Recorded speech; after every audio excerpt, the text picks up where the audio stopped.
Hello, everybody. Welcome to Let's Talk Assassin's Creed, your number one podcast for all things Assassin's Creed. And we're back with our third deep dive video, and this one is Assassin's Creed Brotherhood, the third game in the series that I like to call AC 2.25. Now, today we're joined by Josh again. Hello. But this is different, and I think Josh should say why it's different before we join. You want me to do it? You can do it. You have the honours. Well, we've been talking all week since the last episode went up and discussing things and what we're going to do and plans, and so I'm going to be the new co-host on Let's Talk Assassin's Creed going forward. And for all you listeners, this will be a permanent business. I would say semi, because it might get bored of me talking sooner or later. So if that happens, it'll go back to single.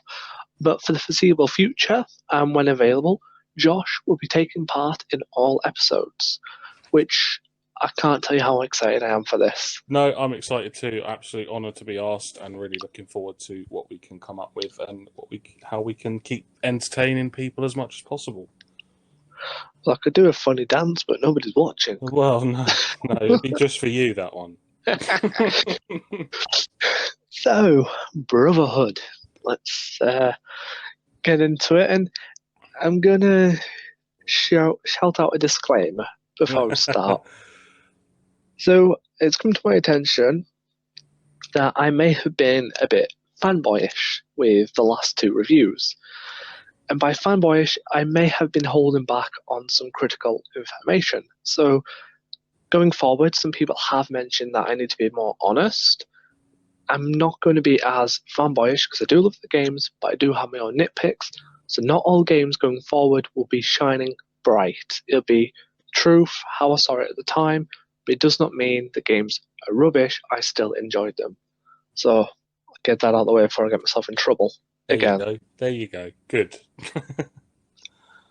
Now the world's going to hate me for what I probably say next, because we're talking about 2.25 Brotherhood, a game that I kind of feel was a mini letdown.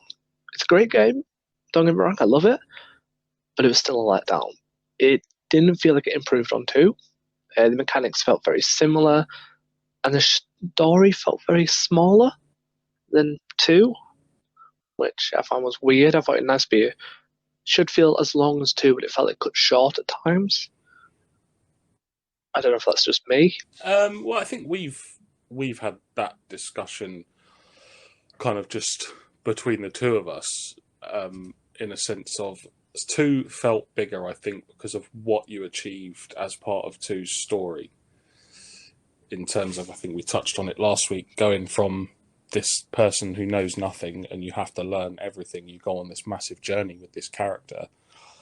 It feels like a huge thing, whereas Brotherhood, you already know everything. There's nothing to learn. So it more feels like a point A to point B story, which I don't think it's that much shorter in terms of actual hours. It certainly feels shorter.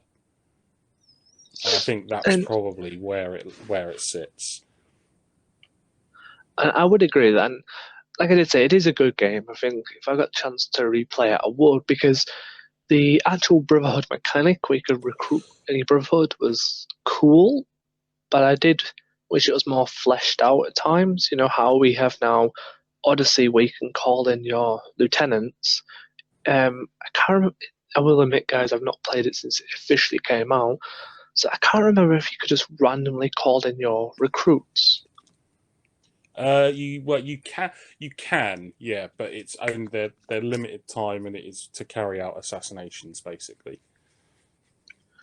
So it's similar to what they did in Odyssey, but Odyssey was more fleshed out because they could actually fully fight them. This is more point, assassinate, disappear sort of style. Yeah, basically. So you can, you would put your cursor over a target, it would highlight them, and I think it was L1 or left bumper on Xbox, and it would just basically call in one of your assassins, and they would kill them. Once they were dead, they'd run away. So it could have been a bit more fleshed out. If you were in a fight of 20 guards, you could have called in two of your recruits to actually fight, and then a scene would feel like a true Assassin's Creed moment, instead of just you've assassinated, now run off, you're not really needed. So it could have been fleshed out, but it was a cool mechanic to see added, and to see it come back in Odyssey was kind of a breath of fresh air because it was a cool feature missing from the series. Yeah, I think it's a good thing because although it's obviously we know as part of the game that we are, part of this Brotherhood of Assassins, far too often do you feel like it's you against the world. Whereas they introduced this element, obviously, that I think for me it made you feel less alone, and it made it feel like more of a brotherhood, if that makes sense. It does, and seeing how Edward, sorry, I've been playing Black Flag. Do you know what? So have I. I've been replaying it, so there you go. Seeing how Ezio had become this now new mentor-style assassin, I was expecting a more Brotherhood elements to Assassin's Creed Brotherhood, but the Brotherhood mechanic element was just more mechanical based than story based, which is unusual for the series because when you follow the series closely, the name always links to something bigger than just a mechanic. Black Flag was the entire piracy thing, so it was more than just the mechanic of a pirate, it was the world. Unity was the co-op, but also the French Revolution. You needed to be united or you were going to be done for. Syndicate, I can't remember what the Syndicate means, damn my dyslexia. Origins, the Brotherhood, Odyssey, an entire Greek Odyssey. So Brotherhood was just more mechanic. It didn't actually affect the world as No, much. and obviously, but it was a cool thing to introduce, and I really liked the concept of it. You save these people, you recruit them, and then obviously you go through the thing where you send them on missions, you're leveling them up, improving armor and weapons, and you get them to max level, and they get fully officially inducted into the Assassin Brotherhood. And I think watching those cutscenes of that made me feel like a proud parent watching my sweet precious children graduate from assassin school. um, it is an interesting concept. It made for some interesting variations and additions to combat if you found yourself in a pinch, and death from above will always be a cool mechanic where arrows rain down from the sky and kill everyone. Yes, that one I For agree on. me, where this new thing falls apart, and it might be the same for others, it was definitely what I felt playing it. Recruiting and training all of these, assassins, it felt like it was building up to something big. We are going to go to war as a group, as a brotherhood, this new army that we've created, which just didn't happen. For me, it felt like it was a payout that we should have got that never happened, which is for me was a massive misstep in the game. It felt like we were And building up to something that we never got.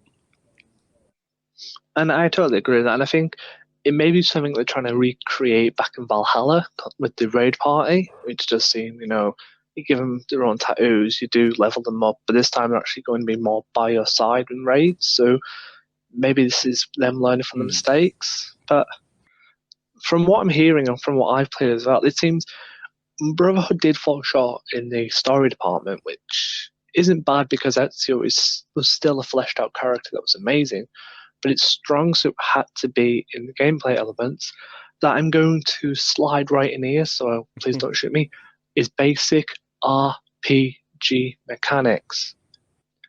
Just putting out there, guys, it's basic RPG. Assassin's Creed has always had basic RPG, and it seems the system did originate from Brotherhood that attempted the basic RPG mechanics of taking a character system, beefing them up, leveling them up, trading, gear stats, and then I know it wasn't focused on yourself, but it is a sort of game mechanic you do see in Odyssey and Origins, but on somebody else. If Yeah. that makes sense. My headphones clicking. There we go. Sorry, headphones start clicking, guys. Oh, good. So I think I don't know. I think I love Brotherhood. I'm gonna replay it now. I'm gonna wait till that two collections on deal because I just want to air assassinate dudes again. But I would love to see this. Wish the story is a bit more fleshed out. I think that's the biggest point. Is the story needs to be a bit more-ish than what it was. Yeah, I can, it's probably my main point because I think largely, kind of gameplay wise, I prefer it to AC2. I think it's smoother, it's more refined, as you'd expect. As you know, you learn more about the console as days go by. A year later, the game should feel smoother than the previous one. That goes without saying. They added some new stuff. Obviously we've gone over the assassin recruitment system, but things like chain killing, even the Borgia Towers, a bit of a revamp on some of the standard viewpoints, give you a bit more of an added challenge when doing them. You had the whole kind of animus training where you could really go in and refine combat, and I think it was the first game to also introduce the kind of full synchronization objectives for missions, which at the time I felt I was a bit of a completionist back in the day, so I haven't got time for it anymore. But back in the day, it was a real great added kind of bonus to go back and try and do these missions a bit better and work out how I can be more effective. And I'm not being funny. Chain killing, just when you thought you couldn't feel like more of a badass playing Assassin's Creed, they introduced chain kills, and God, I felt like I was getting the bleeding effect in real life. I was trying it on my sisters and hitting them with brooms. Chain killing was epic, and then what you're describing essentially to me is the same way I feel about Brotherhood. It's a solid game. It's literally one of the best Assassin's Creeds, but it does fall short very much so in the story because the world was fantastic. Rome is just Colosseum, everything was just bliss. I loved it. I love Roman history, and I think I drew half crawling up the Colosseum and doing those weird glyph puzzles. Or was that two that did the glyph puzzles? I think two did introduce glyphs, but Brotherhood was where they properly went for the glyphs, and it led to its own individual puzzles and working them out. They were cool. They were, and you could learn about the pseudo. I'm going to call them because technically, Cult of Cosmos in Odyssey is the pseudo Templars, but the glyphs in Brotherhood showed you of the Cult of Cain, which killed Abel for the apple, which is technically the basic ideology of Templars, which at the time meant nothing, but now when you think about it, it shows that the Templar ideology has been rooted so deep into the world that actually it outdates Assassins, which for a game that's only technically free in to drop such a big lore bombshell that would evolve into something amazing is actually a very good step. And I really enjoy it for how much lore it managed to cram in and expand, yet leave it open for what's to come next. Yeah, it's an extremely detailed game. The recreation of that crumbling Colosseum was just such a massive highlight for me, just not just in this game but in the series as a whole, and exploring it and climbing it, and it's also a massive world with, as you alluded to, no shortage of landmarks to see and learn about, and in some cases buy. So they generate money. It's crazy. And what I think struck me was, you had Assassin's Creed 2 was set over, I think it was 5 different cities. This is one city, but they still managed to make it feel as big as, if not a little bit bigger than, the 5 different cities we managed to explore in Assassin's Creed 2. You know, it feels big enough. You had the different districts, they all had different feels to them, but you also have this magnificent blend of these built up kind of urban and then rural farmland areas that really split the city up. I I think one thing I did get nitpicky exploring is something the developers and the series as a whole never fixed till Unity and then broke again because it's how games go. The parkour still at times, and to this day, I'm going to admit when I played games like Free, Black Flag, and whenever I play this game, the parkour system was Yeah, still it always unpredictable. will be. Um, I I remember trying to go up the Colosseum for a glyph. When I first saw it, I was like proper Wikipedia on one hand. I'm not lying to you guys. Researching the Colosseum, I had tales about the gladiators, finding this glyph, and 20 minutes to get to it, just end up falling to my death. Peed me off. I think I went up the Colosseum about 20 times to get the glyph and still failed on the 19 times. And then to see Unity, seemed fixed, you go up, down, and it was sexy, and it was epic. And then Unity was like, Syndicate was like, let's draw it back a little. Let's take it back. And then Origin's like, yeah, screw it. Let's not give them it. I do get a bit grumbly when people say, oh, let's play Brotherhood or Revelations. I mean, yeah, but parkour. Yeah. There's all these epic. Yeah, I do I'm think stuck. it's unfortunately it's something we've had to learn to live with as fans of Assassin's Creed. Is that eventually you're going to climb something, you're going to, for no logical reason whatsoever, your character's going to jump in the wrong direction and you're going to die and you're going to scream.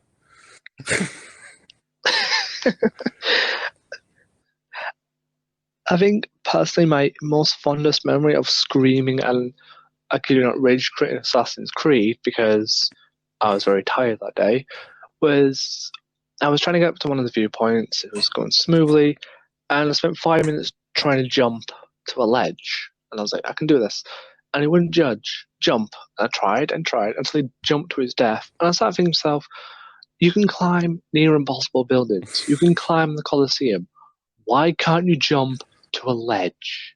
This is just unbelievable. We've just jumped off a 20-foot building into a haystack that's surely going to kill you for this little ledge is Which is, impossible. and it's, you know, it is infuriating, but this game for me, when it got it right in terms of the kind of climbing, it was a real showcase of kind of the technical proficiency of the game for its time on the consoles. You know, you climb to the highest point in the game and the draw distance is great. You know, you can make out all the goings on in the city as far as the eye can see.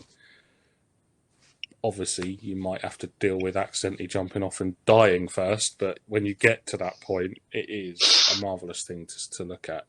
It was a real stunning moment to see. And I'm actually going to admit this, and I played a lot of games growing up. You know, I played the PS1 and original Xbox, but to me, one of the reasons why games like Assassin's Creed and mainly Brotherhood for the same reason you said was the draw distance. When you played a game, as you said, they were always linear, boxed in because they couldn't generate the world. And to play Brotherhood, and my fondest memory is looking on one of the Borgia towers. And when you look at the draw distance, you see a field of trees. And if you pause the screen and you look, the developers of that actually handcrafted the trees. They're not just copy and Yeah. paste polygons, they're literally crafted. And that just shows that a game that wasn't meant to exist, and one, evolve into, and Brotherhood they're just still figuring out, is still so beautiful that they're willing to go to the depths of the game that no one's going to visit, so who cares what's out there, but still make this world that you forget's fake. And I think that's why Brotherhood is one of the best for Rome, because it captures Rome beautifully from the aqueducts, the Colosseums, to the Borgia Towers. Everything was beautifully crafted. Even the additional side sections, like the layers of Romulus. They were obviously Oh, I hated them guys. the followers were annoying, but we obviously in Assassin's Creed 2 we got the tombs that we had to explore and platform through, and these were kind of them, but I think massively improved. Really expertly designed levels. Ranging from nice, peaceful, on your own environmental puzzles, then to an alternative, real combat heavy dungeons. Obviously, with the added bonus, you get the best armor in the game. But I think they were just more varied in their design, and thank God the time limits took a bit of a back seat compared to Assassin's Creed 2. That they were rage-inducing moments in the tombs in Assassin's Creed 2, but there you go. And I'm going to quote you because, as your co-host, I'm going to start quoting you because it's fun. When you did the Laser Romulus, I had a beef with the actual dudes because there was always that one guy that managed to sneak up on you when you had the lowest health. I think I was on purposely waiting for you to get to low health just to finish you off. But the risk of doing them dungeons was worth the reward. You've talked about the risk and reward, and it was there for the dungeons. And Assassin's Creed's always had them.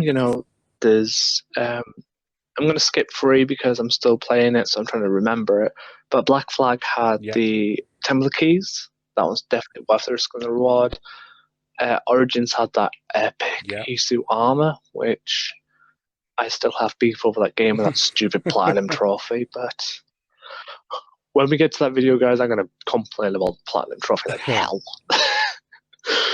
But if we do like a little roundup of Brotherhood, you can see that if you ignore the story, which maybe is the same length but felt shorter, still is one of the best games created at that time. For the draw distance, the dungeons, the little details in the game, it was just beautifully and also crafted. The first game to introduce multiplayer. To be honest, I'm going to admit it now. Everyone talks about Brotherhood's multiplayer, but I never had Wi-Fi growing up.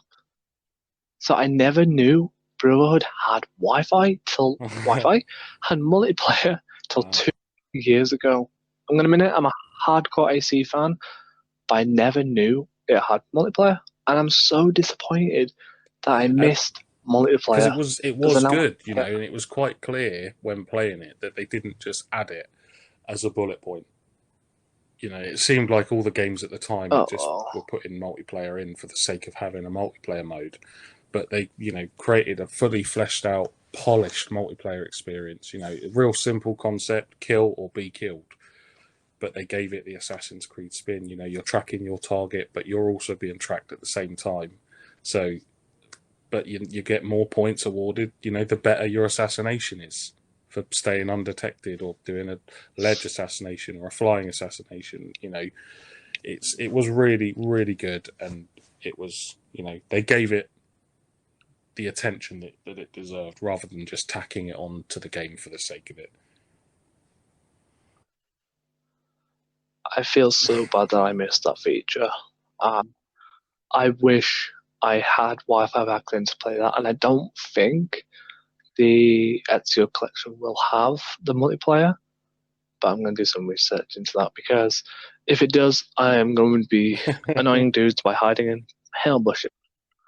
I did try Black Flag's multiplayer on PS4, but it's completely dead, which is a shame. So we're closing to the end of the video. I'm going crazy, guys. Honestly, it's a first podcast episode with a co-host, and I'm losing the plot. This just sets up for the future, where Josh is going to bail me out halfway. So, as we started last week, and we should have started with one, but I'm slow. Our fondest memories of the game. For me, it was probably the flashback missions that let you play as the young Ezio again. I think those missions just allowed us we got to once again see the charm and the oozing charisma that we fell in love with in Assassin's Creed 2. And I picked those because that charisma and that charm was disappointingly, for me, quite absent in the rest of the story. I can understand that. For me, and this is where I'll probably get in trouble because technically it's not Assassin's Creed related, the world itself. That is my absolute fondest memory because the world at the time I was on PS3 when I got it. It was the first time I had a PS3 because I jumped from 360.